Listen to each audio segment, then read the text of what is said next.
Good morning વિદ્યાર્થી મિત્રો.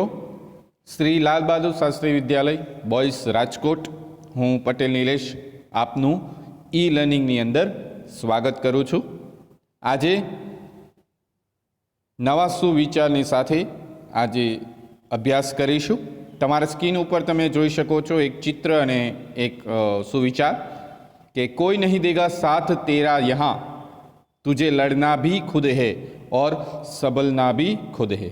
કહેવાનો અર્થ એ છે કે જીવનની અંદર તમારે જ સંઘર્ષ કરવાનું છે અને તમારે જ સાચવવાનું છે.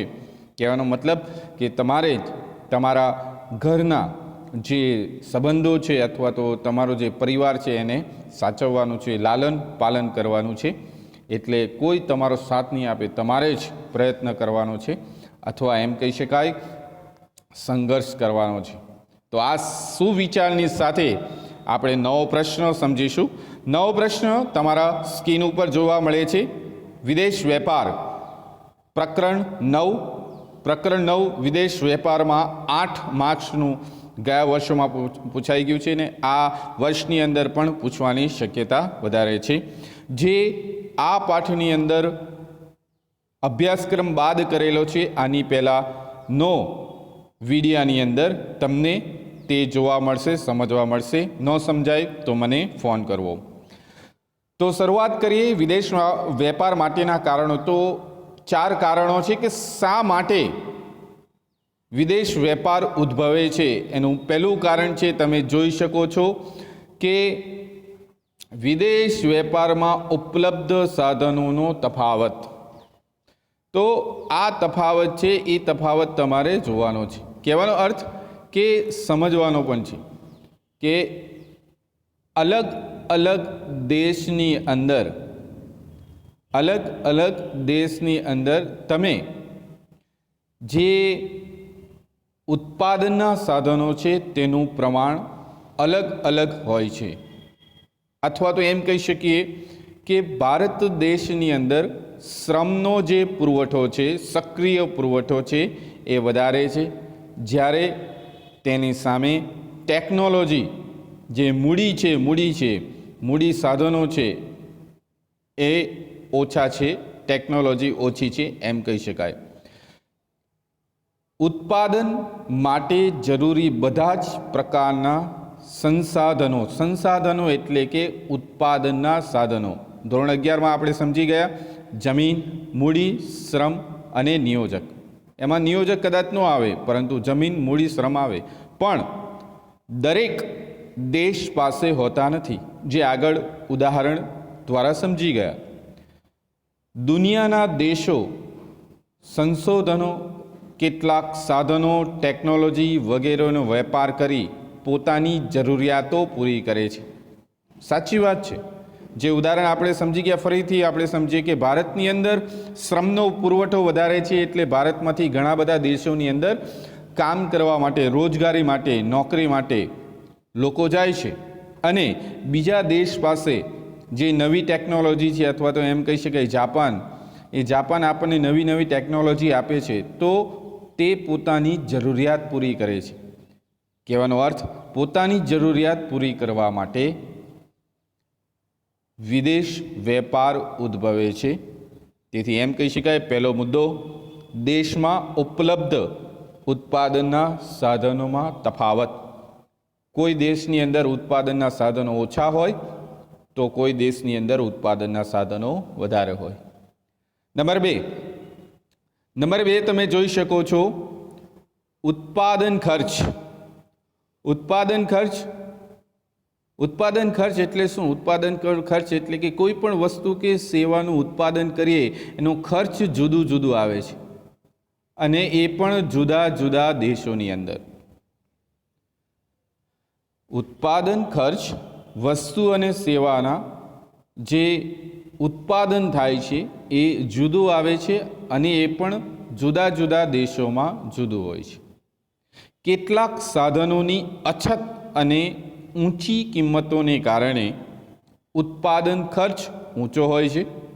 તેના વિરુદ્ધમાં કોઈની છત હોય એટલે કેમ કે તો વધારે હોય ઉદાહરણ તરીકે એમ કહી શકીએ કે અહીંયા ભારતમાં શ્રમનો પુરવઠો વધારે છે, એટલે કે શ્રમની જે કિંમત છે અથવા ખર્ચ છે એ ઓછો છે, એ મળી જાય છે. ઘરેલું ખર્ચ ઊંચો હોય એટલે કે જે ઉત્પાદન કરીએ છીએ એનો ખર્ચ વધારે હોય તો વસ્તુ અને સેવાની અન્ય દેશોની અંદર જે વસ્તુઓ છે એ વધુ કિંમત થાય છે, પરંતુ જો તેની કિંમત ઘરેલું કિંમત ઓછી હોય તો બીજા દેશની અંદર તે અત્યંત સસ્તી બને છે. એટલે કે તેની પાસેથી આપણે નિકાસ કરી શકીએ છીએ અને ટેકનોલોજી, નવી ટેકનોલોજી આપણે સરળતાથી આયાત કરી શકીએ છીએ. તો આ એક બીજું મહત્ત્વનું જે કારણ છે કે ઉત્પાદન ખર્ચ જો વધારે હોય તો આયાત થઈ શકે, જો ઉત્પાદન ખર્ચ ઓછું હોય તો વસ્તુ અને સેવાનું ઉત્પાદન કરી તમે નિકાસ કરી શકો, જેથી વિદેશ વેપાર ઉદ્ભવે છે. તો આ થયું નંબર 2. નંબર 3, ટેકનોલોજીકલ પ્રગતિ. ટેકનોલોજીકલ પ્રગતિ એટલે તમે જોઈ શકો છો અત્યારના સમયની અંદર ઘણી બધી ટેકનોલોજીમાં ફેરફાર આવ્યો છે. તો એક સાદું ઉદાહરણ ટીવીની અંદર લઈ શકીએ. પહેલાં બ્લેક એન્ડ વ્હાઇટ ટીવી હતું, અત્યારે LED ટીવી છે. મોબાઈલની અંદર તમે જોઈ શકો છો પહેલાં ખાલી એક ટેલિફોન, સાદો ટેલિફોન હતો, અત્યારે સ્માર્ટ ટેલિફોન મોબાઈલ આવી ગયા છે. તો આ ટેલિફોન, આ ટેકનોલોજીને કારણે, આ પ્રગતિને કારણે પણ વિદેશ વેપાર થાય છે કે બધા દેશોમાં સરખા પ્રકારની ટેકનોલોજીકલ પ્રગતિ થઈ હોતી નથી, જે સાચી વાત છે. અલગ અલગ દેશોમાં ટેકનોલોજી પ્રગતિ અલગ અલગ થાય છે. અમુક દેશોની અંદર અમુક પ્રકારની ટેકનોલોજીમાં માહેર હોય છે, જે આપણે આગળ ઉદાહરણમાં સમજી ગયા કે જાપાનની અંદર ટેકનોલોજી વધારે છે તો આપણે તે આયાત કરી શકીએ છીએ.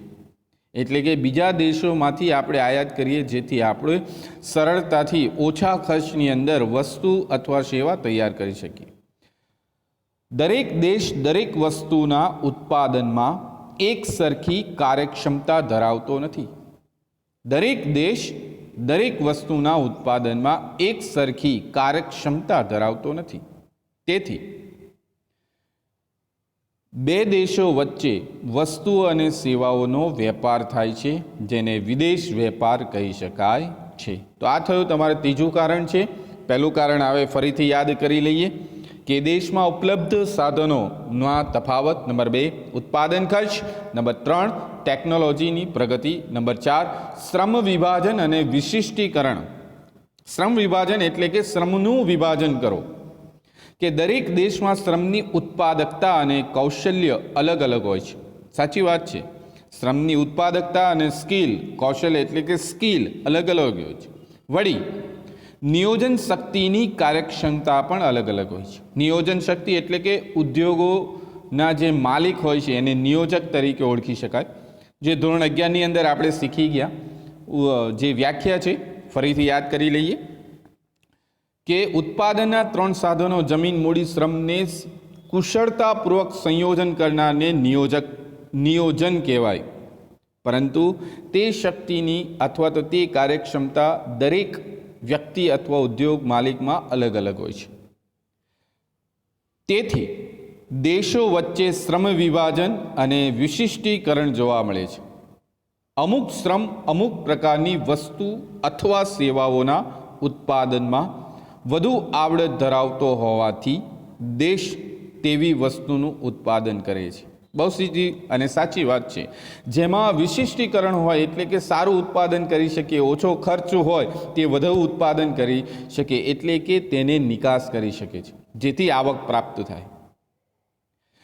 એની વિશિષ્ટીકરણ કહેવાય. વસ્તુ અને સેવાને વધુ કાર્યક્ષમ રીતે ઉત્પન્ન ના કરી શકે તો તે વસ્તુ અને સેવાની આયાત કરી શકાય. ફરીથી તે જ ઉદાહરણ સમજાવી શકું કે જો આપણા દેશની અંદર નવી ટેકનોલોજીનું સર્જન ન થાય તો આપણે બીજા દેશમાંથી નવી ટેકનોલોજી મંગાવવી પડે, આયાત કરવી પડે.